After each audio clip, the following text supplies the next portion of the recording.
Paul Schatz, I want you to come into this discussion, especially because, as Julia pointed out, we've got the Treasury Department moving very quickly. Stephen Mnuchin last night frightened a great many people. He told Republicans in the Senate they need to pass some kind of stimulus package or we could face 20% unemployment. And that's a good point for me to remind everybody that the Senate is expected to vote later today on the first of the stimulus packages from the House regarding coronavirus. But there's also this issue of putting money in the pockets of Americans. Mnuchin said yesterday, within 2 weeks, they want to put money in the pockets of Americans. Paul, where do you want to begin on this? The 20% potential unemployment or that need to put money in everybody's pocket? First, on the need to put money in everyone's pockets, whatever plan they're floating, whether it be for Boeing, the airlines, the cruises, companies, individual checks and pockets, it's not enough. Anytime they come out, my first tweet is, it's not enough. I've already emailed my congresswoman this morning, it's not enough. True shock and awe is doing the unfathomable. Anything else is piecemeal and is not going to work, and the markets certainly aren't going to like that. So when it comes to lumping this all together, I'm telling you, just using a cocktail napkin and a pen, you're talking about trillions, plural, when all's said and done. And I wonder, in this election season, is there a political will to step up with a nuclear bomb right now instead of firing smaller weapons? But I think if they really want to get to the heart of this, shock and awe right away into the trillions and then apportion it out. Let's bring Brian Chung into this because Brian understands the monetary side of stimulus as well as fiscal stimulus. And Brian, I believe you have a question for Paul. Yeah, and Paul, I was just kind of curious. So right now, it seems like there's a lot of confusion right now about what monetary policy should be doing. We saw the Fed unleash a number of tools on Sunday. They also announced the commercial paper facility yesterday, primary credit dealer facility yesterday. Does this put more of an onus on fiscal stimulus to do even more because the Fed is continuing to use more of its toolkit? Or do you think that monetary policy still has plenty of room in a way that actually policymakers on Capitol Hill even might say, hey, we still have a little bit more time to hobble through some sort of package here? Last point first, we don't have time. We're out of time. And I really wonder whether the people in Congress had any clue what's going on out there. That's one. Two, the huge seminal difference between 08 and today. In 08, remember, the Fed pulled liquidity in the summer of 08, which exacerbated the Lehman crisis. That was the biggest mistake they made in the modern era. Today, they literally took every fire hose they have and opened up the spigots to an unlimited degree. So the Fed is doing exactly what it's supposed to do. There'll be more programs every week, every month until we get at least through half to three quarters of the crisis. It's now the fiscal opportunity, but the Fed is doing everything they can. I love how they opened swap lines with the ECB and the BOJ this week. I mean, look, Powell gets it finally. The light went off. There's the aha moment. But folks like Rand Paul and people in Congress, Mnuchin clearly gets it. Who would ever thought Steve Mnuchin would be the star of the Trump administration when he got appointed? But he's one of the adults in the room. There's nothing that shouldn't be considered. And anything they consider that people say is preposterous is what should be considered, because this is clearly unprecedented. There's no model to go from.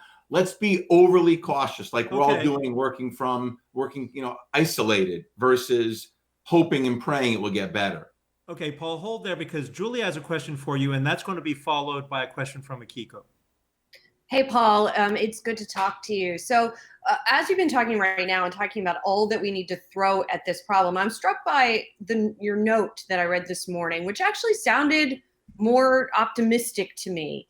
And it sort of had a more resilient tone. And so I'm curious, as you are assessing government response and also assessing market response, as we see the S&P 500's drop right now approaching 6% on an intraday basis, how are you thinking about this on a personal level and that resilience, and also on a market level and your investing strategy?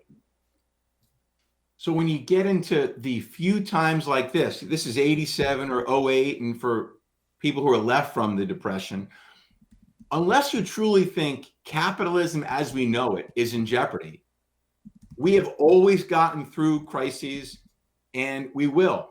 This has to work its way through. So for someone to say, I mean, I've had people say, seriously, is all my money going to zero? Will we ever recover? Of course you will.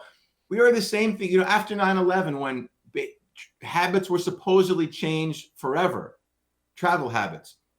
They were changed in the short term. People were, you know, hunkering down, but we got through that.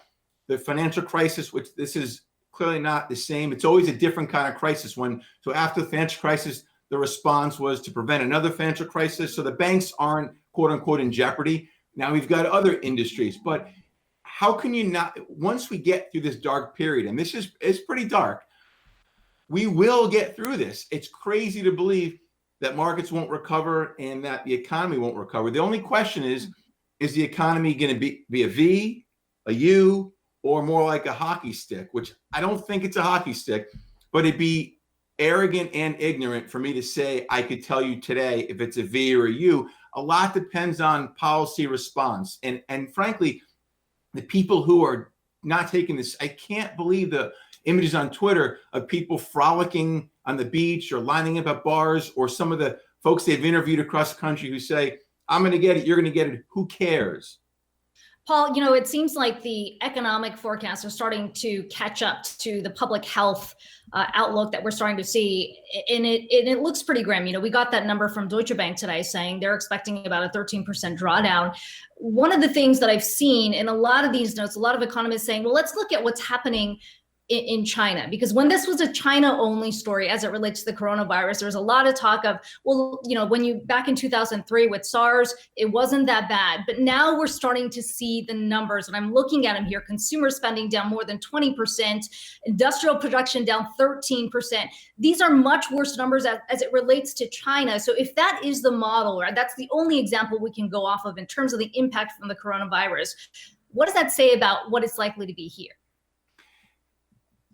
And while I understand China's the only model, that's right now, all the forecasts, we're really just throwing darts in a black room, frankly.